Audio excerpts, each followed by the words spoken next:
Hello everyone, welcome back to our channel in Life's Meaningful Aspects.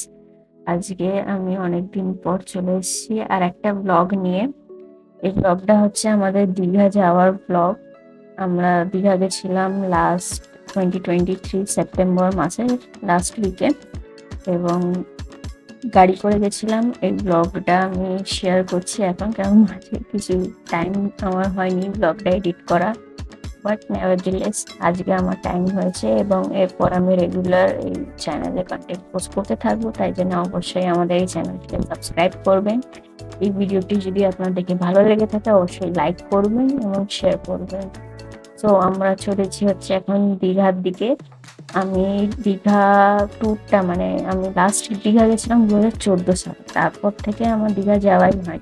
তো এটা অনেকদিন due ছিল এবং আমি মন্দারমণি দেখিনি বলে আমাকে অ্যাকচুয়ালি আমরা জেঠুর গাড়ি করে গেছিলাম। দেখতেই পাচ্ছেন, বুঝতেই পারছেন গাড়ি করে যাচ্ছি এখন। তো মানে গাড়ি করে গেছি বলে মন্দারমণি হয়ে যাচ্ছিলাম, যে মন্দারমণিটা একবার দেখে নিই তারপর যাচ্ছি আমরা দীঘা। এই মন্দারমণি যাওয়ার পথে একটা মন্দির পড়েছিল বেশ সুন্দর, আমি একটুখানি দেখিয়ে নিলাম। ব্লগে এন্ট্রি করা থাকলে এটা, এইসব ব্লগে মানে এক্সপিরিয়েন্সটা আমি আর একবার রিলিভ করতে পারি, তাই জন্য এই ব্লগগুলো করা হয়। আমরা এই প্রথম এই মেরিন ড্রাইভ রোড দিয়ে যাওয়ার পথে এই বিচটা দেখলাম, তাই জন্য একটু গাড়িটা দাঁড় করিয়ে হালকা করে বেশ সমুদ্রের ঢেউগুলো দেখে নিচ্ছি।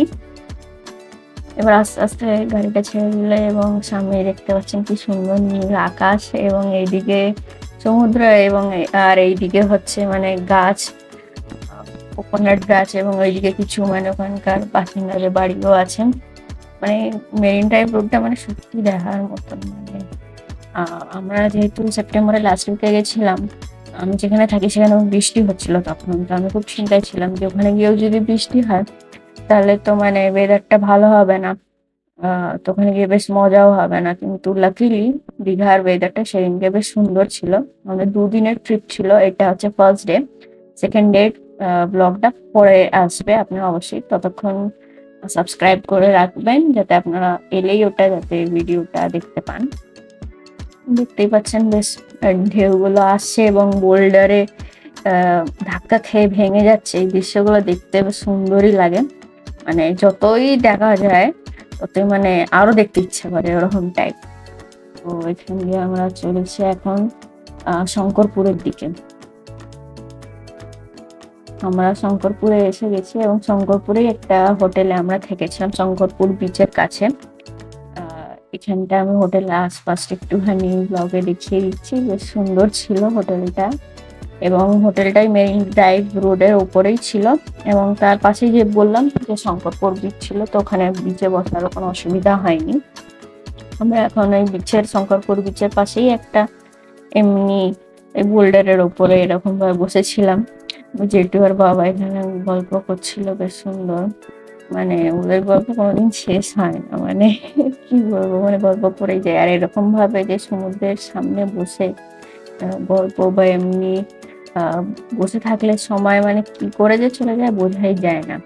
মানে আমরা ওখানে ধরুন ব্রেকফাস্ট করে বসলাম আর খাওয়ার আগে অব্দি ছিলাম, মানে কোথা দিয়ে যে টাইমটা চলে গেল বোঝাই গেল না। মানে যতক্ষণ পারছি ততক্ষণ খালি ওখানেই বসে থাকা এবং দেখা, বেশ সুন্দর।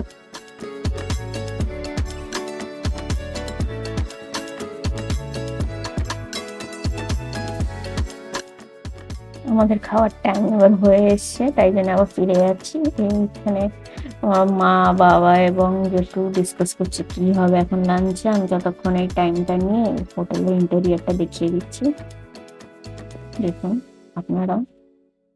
এবার খাওয়া হয়ে গেছে এবং আমরা চলে যাচ্ছি ওল্ড দীঘা এবং নিউ দীঘার দিকে।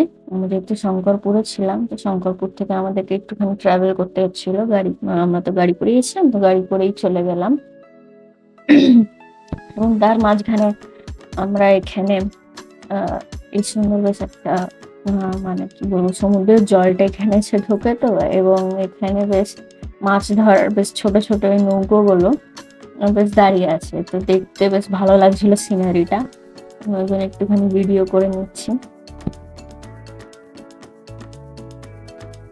আমরা আস্তে আস্তে এগিয়ে চলেছি নিউ দীঘার দিকে।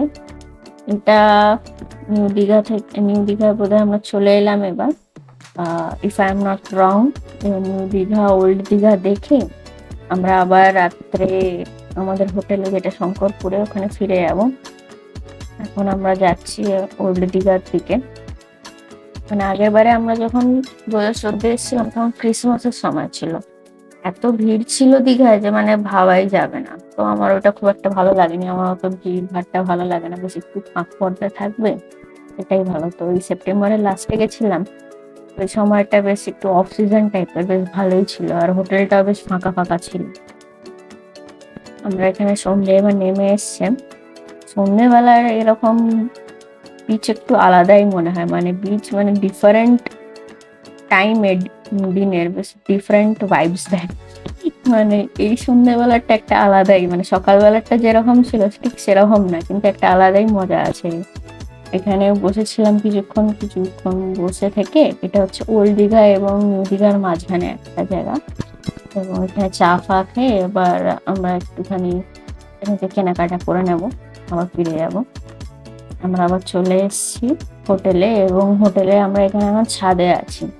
মানে হোটেলটা যেহেতু একদম মেরিন ড্রাইভ রোডের উপরই, এবং মেরিন ড্রাইভ রোডটা আপনারা দেখলেন যে সামনেই ব্লগে, যে ওই দিকটা পুরো সমুদ্র, তো আপনারা দেখতেই পাচ্ছেন আমার সমুদ্রের হাওয়াটা এত আসছে যে মানে আমরা যেন উড়েই যাই। এবং বাবা, জেঠু এবং মা এখানে বেশ ভালোই ওই সানবাতের ওই চেয়ার গুলো যেগুলো আছে, বেড বা চেয়ার যাই বলবেন আপনারা, ওখানে বেশ শুয়ে বেশ ভালোই এনজয় করছে। এবং মানে এই ট্রিপটা আমাদের মানে আনফরগেটেবল ছিল, মানে এত সুন্দর ছিল, মানে খুবই কনসাইজ ছিল, কারণ আমরা মোটামুটি বলতে গেলে 1.5 দিনের মতনই ছিলাম দীঘায়, কিন্তু এতটা সুন্দর ছিল যে মানে ভোলা যাবে না। মানে এখনো আমাদের 3-4 মাস হয়ে গেছে, আমরা এখনো ওই ভিডিওগুলো দেখে রিলাইভ করছি জিনিসটা। তো আপনারাও দেখুন, এবং যদি আপনাদের ব্লগটা ভালো লেগে থাকে অবশ্যই লাইক করুন। দেখতেই পারলেন চাঁদনি রাত আছে, এই পরের দিনের ব্লগের জন্য অবশ্যই সাবস্ক্রাইব করুন। Thank you.